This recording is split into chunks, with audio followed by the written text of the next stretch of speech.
Nuk u lejuan të marshojnë të nëna Terez ditën kur shteti mbushi 5 vjet. Megjithatë, uniformat e ushtrisë lirimtare të Kosovës u pan këndëjparit të dielën e 17 shkurtit. Por jo të gjithë veteranët e USHK-s vepruan kështu. Tjerë zhushtar bën homazhet e varret e bashkëftëtarëve të tyre të rënë. Kështu ndodhe edhe në Reshak. Për hatri me qeverin u ka mbetur, e jo vetëm me të. Edhe dekorimin nga presidentja, sepse pa asnjë kritet, pa pas asnjë komision që do të vlerësoj luftën, kontributin dhe sakrificën e secilit që është dekoru me gjithë respektin për gjithë ata që janë dekoru. Në Reshak veteranët folën fjalë të mëdha. Ne do të vazhdojmë drejt realizimit të amanetit të dëshmorëve, i cili amanet është liria gjithë shqiptarëve, e trojave shqiptare kudo që janë dhe bashkimi i tyre në një shtet. Për krajen do ta kenë edhe nga Shqipëria.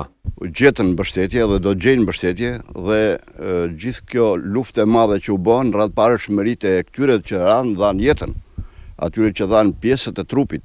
Veteranët u kujdesën ta mbajnë mend aktivitetin e tyre të memoriali i Reshakut në 5 vjetorin e pavarësisë, por ata nuk patën interesim për foto edhe të pllaka në hyrje që është dëmtuar.